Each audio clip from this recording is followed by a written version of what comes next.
প্রণাম গুরুদেব। হ্যাঁ, প্রণাম।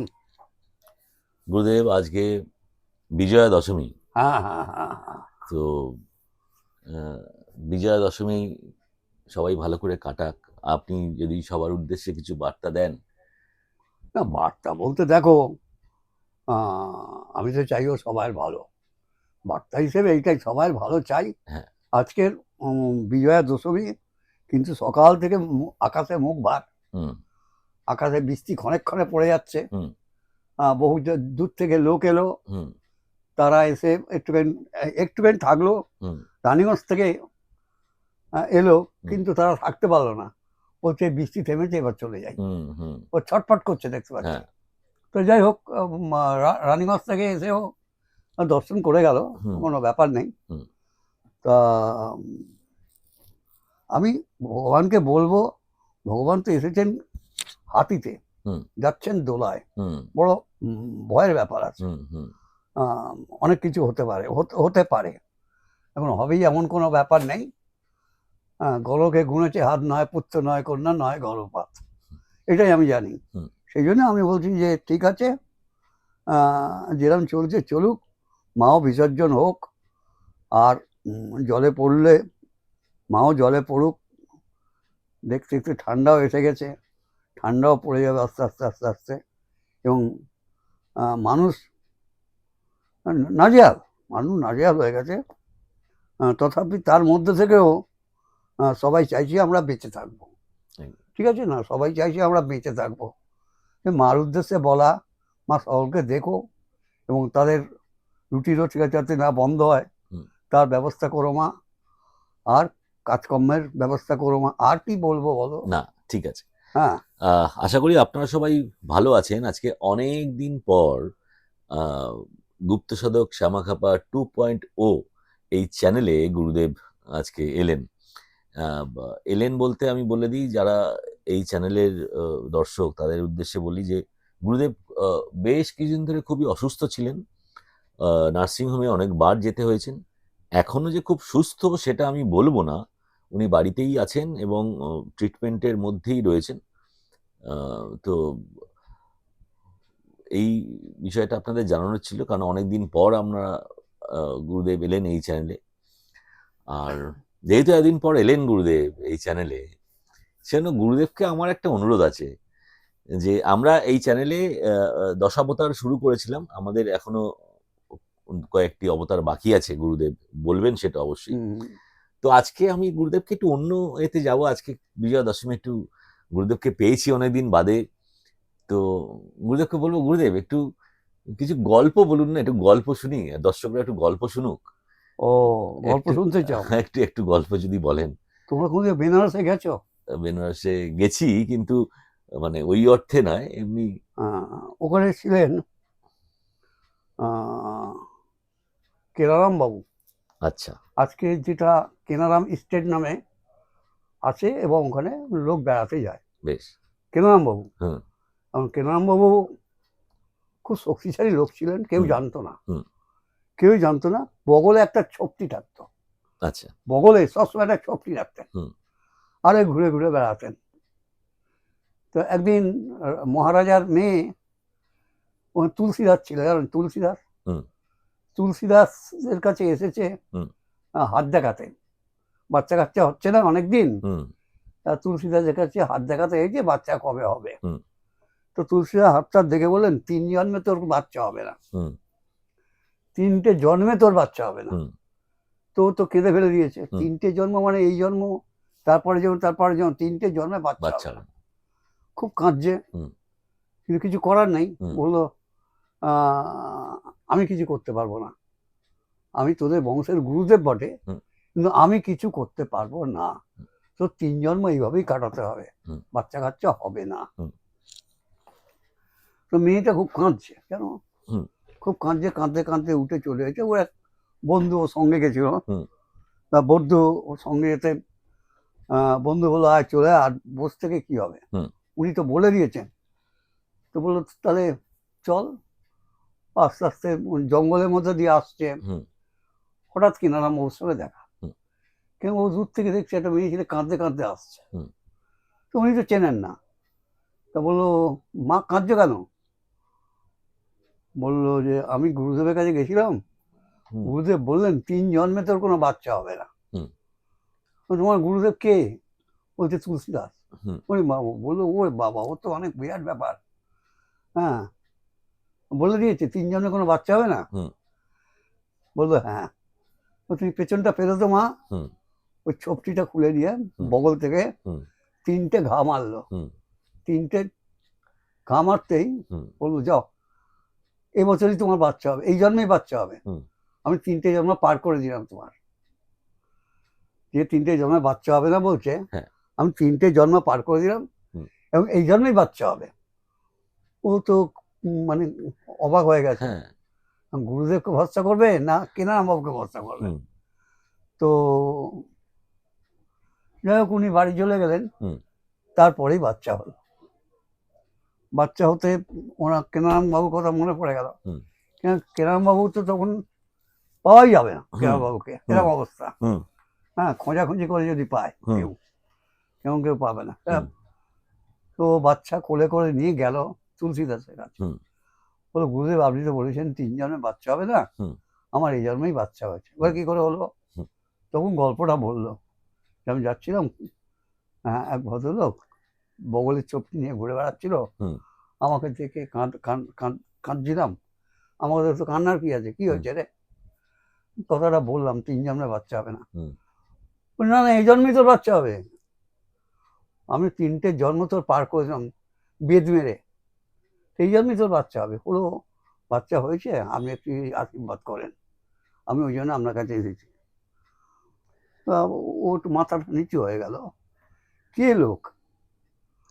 তো বলছে আমি তো চিনি না, নামও জানি না, তবে শুনেছি এখানে ওনার এস্টেট আছে। তখন ওর মাথায় হয়েছে ও তাহলে কেনারাম বাবু ছাড়া আর কেউ না। কেনারাম এস্টেট হুম। জায়গাটার নাম আজও আছে। তোমরা যদি যাও আজও কেনারাম বাবু এস্টেট দেখতে পাবে। ঠিক আছে? হুম। এটা তা গুরুদেব, এটা সম্ভব? আমি জানি না সম্ভব কিনা অসম্ভব, এটা সত্য ঘটনা। আচ্ছা। এইটুকুনি বলতে পারি, এটা সত্য ঘটনা। হুম, তো যাই হোক, এই জন্যই বাচ্চা হলো হুম, এবং আনন্দে খুশিতে বন্ধু বান্ধবরা খুব আনন্দ ফুর্তি করতে আরম্ভ করলো এবং তুলসীদাস একটু মাথা নিচু করে ফেললো, মানে কেনারাম বাবুর কাছে হেরে গেল, এরকম একটা ব্যাপার আর কি। তা উনি আর কেনারাম বাবুকে কি জিজ্ঞেস করেননি বা ডেকে জিজ্ঞেসও করেননি বা কোনো কিছু করেননি। উনি বুঝতে পারলেন যে আমার চেয়েও বড় কেউ আছে। হ্যাঁ, 3 জন্মে 3টে জন্ম পার করে 3টে চোখটি মেরে। চোখটি মেরে। তো এই লোক কি লোক, সাধারণ লোক নয়। যাই হোক,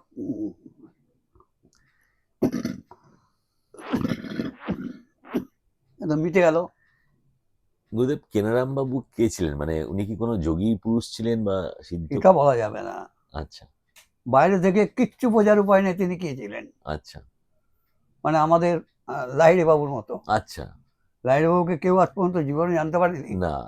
উনি যোগীরাজ। হুম, যোগীরাজ, যোগের রাজ। একদম। ওনার স্ত্রী ওনাকে বুঝতে পারেন প্রথম, যখন রাত্রিবেলা হুম, ওনার পাশে শুয়েছিলেন হুম, এবং দেখা গেল ওনার মাথাটা ছাদে গিয়ে ঠেকেছে, উনি ঝুলছেন। ওনার ওয়াইফ বলে কি ব্যাপার? বলে, আশ্চর্য না, এটা ক্রিয়া হচ্ছে, ক্রিয়াযোগ। এইরকমই, এরকমই ছিলেন। এখন এরা সিদ্ধ পুরুষ, জন্ম সিদ্ধ পুরুষ, এদের কথা বলা যাবে না কিছু। তবে এটা ঘটে গেল, এটা সত্য, আজও গুরুদেব, সত্য। গুরুদেব অভয় দেন তো একটা কথা বলবো, হ্যাঁ হ্যাঁ যে ধৃষ্টতা ক্ষমা করবেন। আমি যে এক্ষুনি বললেন যে শ্যামাচরণ লাহিড়ী বাবুর কথা, আহ, উনি ওনার স্ত্রী যেটা ওনাকে হ্যাঁ দেখেছেন, হ্যাঁ হ্যাঁ হ্যাঁ এইরকম মানে আমি তো আপনাকে দেখিনি, আমি আপনার কাছে অনেক পরে এসেছি, তো আমি এরকম শুনেছি হ্যাঁ। যে এরকম কিছু একটা ঘটেছে আহ, আপনার সাথেও, মানে কেউ এরকম আপনাকে দর্শন করে ফেলেছিল এবং তারপর সে ভয়ে খুব না, আহ, সেটা হয়েছে, আমি অস্বীকার করবো না। হ্যাঁ, আমার ঠাকুর ঘরের পাশে একটা ওই জামা কাপড় প্যান্টের দোকান ছিল। হ্যাঁ, ওখানে একটি ছেলে কাজ করতো। হ্যাঁ, তা আমি তো দরজা বন্ধ করে কাজ করতাম। হুম, তা হঠাৎ ওরা দরজায় কোনো হাত দেয়নি, হুম, হঠাৎ সেদিন আমি ছেলেটা কি ইচ্ছে হয়েছে, হুম। দরজাটা খুলে আমাকে দেখতে পাইনি, উপর দিকে দেখে আমি ঝুলছি। হ্যাঁ। ভয় পেয়ে গেছে, প্রচন্ড ভয় পেয়ে গেছে, দরজা ওই খোলা অবস্থাতে বেরিয়ে গেছে। হ্যাঁ। ছুটে গিয়ে মালিককে বলেছে, তো বলে তুই দরজা খুললি কেন, কি দরকার ছিল, তুই কোন দরজা হাত দিস না। হুম। এরকম আর কি ঘটনা আমার ক্ষেত্রে ঘটেছে, হ্যাঁ, অস্বীকার হ্যাঁ, করবো না। হ্যাঁ। আমি ওই ভদ্রলোক একবার মন্দিরে এসেছিলেন আপনার কাছে, হ্যাঁ হ্যাঁ আমি ওনাকে দেখেছি আর কি। হ্যাঁ, দেখেছি। যাই হোক গুরুদেব, এখন বেঁচে আছে, হ্যাঁ, বেঁচে আছে হ্যাঁ, এখন। হ্যাঁ, হ্যাঁ। বলছি আর একটু কিছু বলুন না, আর কি বলবো বলো, একটা গল্প বলুন না। আবার গল্প, আর কি গল্প আছে, আর একটা গল্প আছে কি জানো, কি? এই তুলসীদাস নিয়েই গল্প। হ্যাঁ, বলুন না, একটু শুনি। তুলসীদাস তো বেনারসে ছিলেন, হুম। ওখানে রামায়ণ পাঠ করতেন, হুম। প্রতিদিন জলশৌচ করতেন, হুম। জলশৌচ করে যেটুকু জল থাকতো হুম। ওটা ওই বটগাছে, একটা বটগাছ হয়েছিল, হুম। ওখানে দিয়ে আসতেন। হুম। কমে করে বটগাছ এই জল পেয়ে, হুম।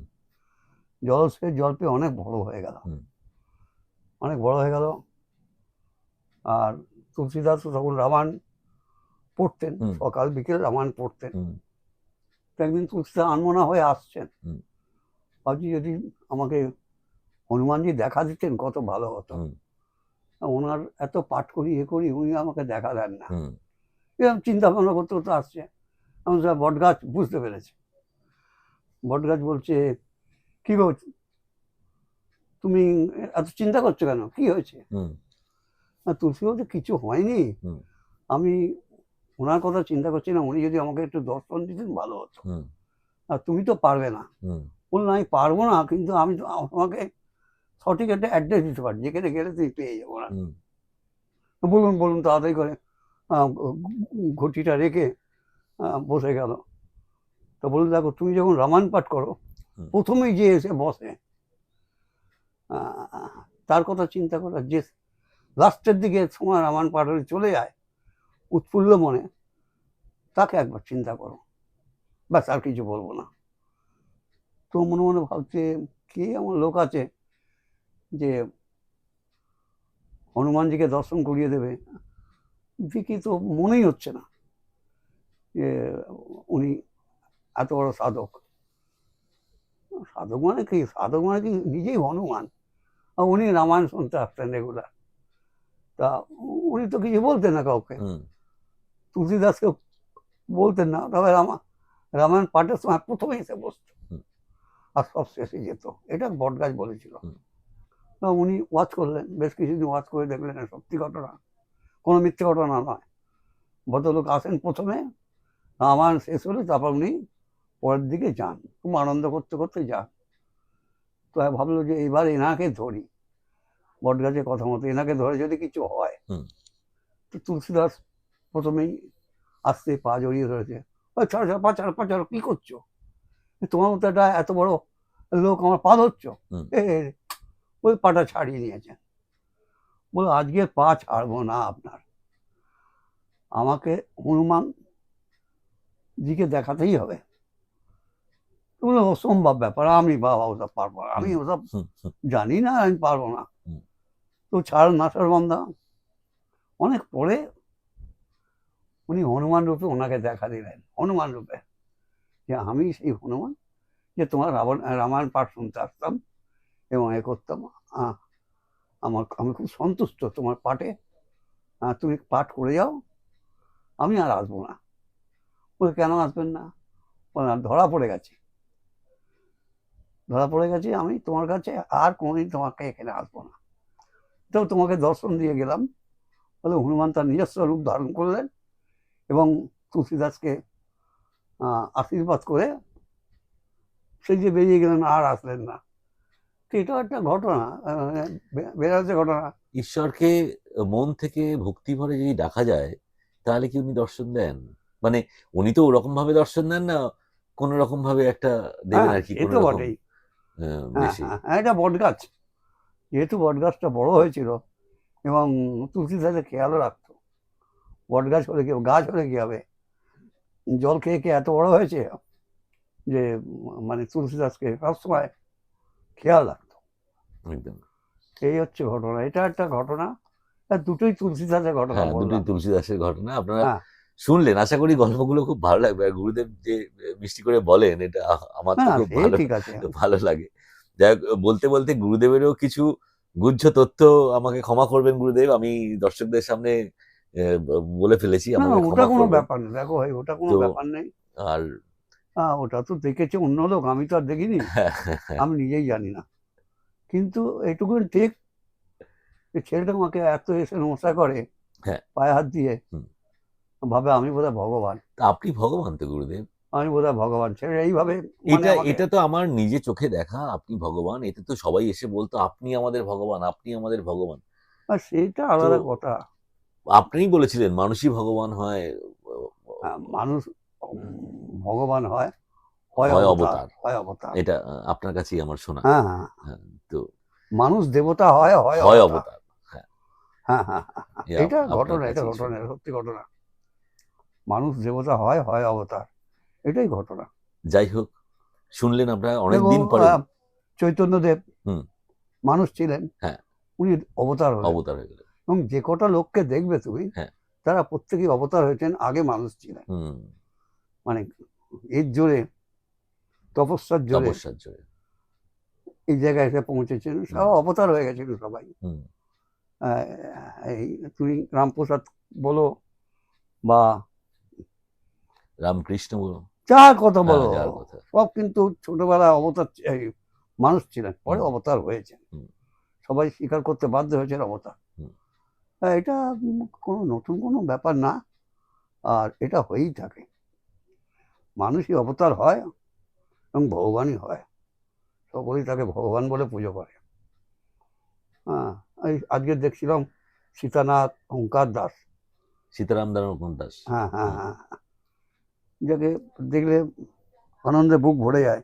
হ্যাঁ। আমার তো আর কিছু নেই, আমরা কিছু করতেই পারলাম না, আপনি আমার যার জীবন বৃথা। আপনি যার কথা বললেন, ওনাকে আমার সামনাসামনি দেখার একটু সৌভাগ্য হ্যাঁ হ্যাঁ হয়েছিল হ্যাঁ খুব বাবা। ছোটবেলায়। তো আমি আপনাকেও এটা বলেছি যে আমি ওনাকে দর্শন করেছিলাম এমন ভাবে যে উনি একজন ওনার শিষ্য তার কাঁধে চড়ে আসছিলেন, হুম হুম হুম এবং হুম। ওনার পা দুটি ঝুলছিল। উনি তো মানে ইয়ে পড়তেন, কৌপিন পড়তেন, তো পা দুটি ঝুলছিল এরকম খালি গায়ে উনি আসছিলেন। তো আপনার এই চরণ দুখানি দেখে আমার, মানে আমি প্রথম দেখা ওই চরণ দুখানি আর এই চরণ দুখানি, তো আমার খুব মনে পড়ে আর কি, যে আমি ওই জন্য আপনাকে মাঝে সাঝে বলি ঠাকুরের পা। হ্যাঁ তুমি বলো বারবার করে যে ঠাকুরের পা, এই পাটা পেয়ে গেলে ভালো হয়। কিন্তু এই গানটি হয়েছে, আগে তো ছিল না। যত দিন যাচ্ছে ওই রকম টাইপের হয়ে যাচ্ছে। সীতারাম ওঙ্কার দাসের যেমন পা ছিল, এমনি হয়ে যাচ্ছে। এখন কি হচ্ছে কি করে বলবো বলো? যাক গুরুদেব, ভালো লাগে, ভালো লাগে, খুবই ভালো লাগে। এই যে এইটুকুনি আশীর্বাদ হ্যাঁ পেয়েছি আপনার, হ্যাঁ, এটা আমার কাছে অনেক। না না যাই হোক, এটা সত্যি ঘটনা এগুলো। দেখো এগুলো সত্যি ঘটনা, কোনোটাই মিথ্যে নয়, সত্যি ঘটনা। হ্যাঁ, আজকে আপনার সাথে কথা হতে হতে অনেক কথার পৃষ্ঠে কথা বেরিয়ে এলো। গুরুদেব আমি বললাম, গুরুদেব বললেন, আপনারা শুনলেন। আশা করি ভালো লাগবে। তো না, ভালো না লাগার কোনো কারণ নেই, কারণ এটা সত্য ঘটনা, দুটোই সত্য ঘটনা। একদম এখন একদম। যারা জানে তারাই একমতো বলতে পারবে। কেরালা স্টেট অনেকে গেছে, হুম, দেখেছে। হুম, হুম। আমি অনেককে বলেছি, গেছে দেখেছে। তুলসীদাস রামায়ণ পাঠ করতেন যেখানে, সেই জায়গাও আছে এখনো, সেই জায়গাও মরেনি। সবই সত্যতা সত্য আছে। আমরা ভাবি যে কিছু নেই, কিন্তু সব আছে। সবাইকে বিজয়া দশমীর হ্যাঁ, শুভেচ্ছা, প্রীতি ও শুভেচ্ছা জানালাম। ভালোবাসা জানালাম। ভালো হ্যাঁ থাকবেন, হ্যাঁ সুস্থ হ্যাঁ, থাকবেন। প্রণাম অবশ্যই গুরুদেব। অবশ্যই অবশ্যই, প্রণাম, প্রণাম বাবা, প্রণাম।